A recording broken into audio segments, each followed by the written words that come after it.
Good day everyone. Today I'm going to present on the etiology of preoperative anemia in patients undergoing elective cardiac surgery, the number one pillar of patients' blood management. From the previous study done in our center, we have shown that preoperative anemia is common in patients undergoing cardiac surgery, present in a third of the patient's populations. More importantly, propensity-adjusted multivariable analysis have demonstrated that preoperative anemia is an independent risk factor for increased blood transfusion, postoperative mortality, and morbidities. According to the 2021 STS update to the Clinical Practice Guidelines on Patients' Blood Management, assessment of anemia and determinations of its etiology is appropriate in all patients undergoing cardiac surgery, and it is also reasonable to treat with IV iron preparations if time permits. Class 2A evidence, level B randomized. The objective of my study is to determine the etiology of preoperative anemia in a cohort of patients scheduled for elective cardiac surgery. This is a retrospective study on anemic patients referred for cardiac surgery from January 2020 to July 2021. The data was collected from the subject recruited to the ITEX trial, intravenous iron for treatment of anemia before cardiac surgery. This is a multi-center double-blind RCT comparing IV iron versus placebo in anemic patients with HP less than 13 undergoing cardiac surgery. The primary outcome is days alive and out of hospital at 90 days post-surgery. Off-pump procedure, TAVI, end-stage renal failure, known hemoglobinopathy, previous treatment with IV iron were excluded. Full blood count, iron panel, and CRP was taken routinely on the day of randomization as part of anemic workup. Verbal consent was obtained from the primary investigator to analyze the data. There were 124 subjects recruited to the ITEX trial at IJN study site at the time of writing. 90% was scheduled for isolated CABG, 6% CABG plus valve, and 4% for valve surgery. The mean hemoglobin was 12 grams per deciliter, ranging from 9.6 to 14.8. Female ratio to male ratio is 1:1.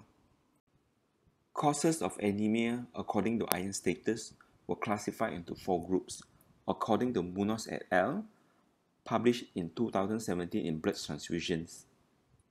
This is a widely accepted classifications of iron deficiency anemia. Ferritin less than 30 or less than 100 together with transferrin saturation less than 20% were defined as absolute iron deficiency. Ferritin more than 100 with T-set less than 20 classified as functional iron deficiency. Ferritin 30 to 100 with T-set more than 20% classified as low iron store, where ferritin more than 100 together with T-set more than 20 represent iron repletion. From this study, 22% of the patients had an absolute iron deficiency. 35% had functional iron deficiency. 8% had low iron store, and 39% had iron repleted. Interestingly, in the group of absolute iron deficient, 26% of them are indeed not anemic. Uncomplicated iron deficiency can be confidently diagnosed with standard iron panel, where ferritin less than 30 is diagnostic for iron deficiency. As you all know, ferritin is an acute phase reactant. It increases in the setting of inflammations. Ferritin less than 100 together with T-set less than 20 strongly suggests iron deficiency. In the setting of inflammations and ferritin more than 100, other parameters such as MCV, MCH, and reticulocyte counts are useful indicators of iron-restricted erythropoiesis.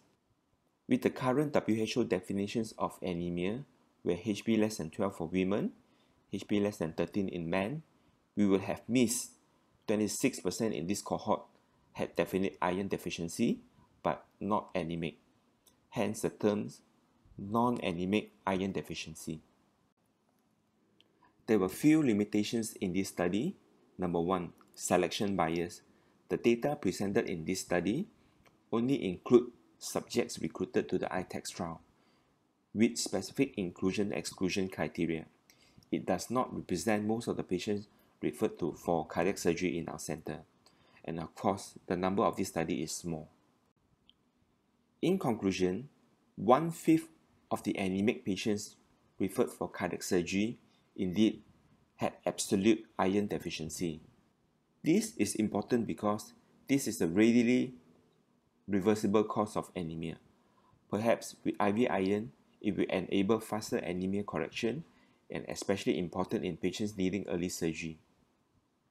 39% of the patients either had functional iron deficiency anemia or low iron stores.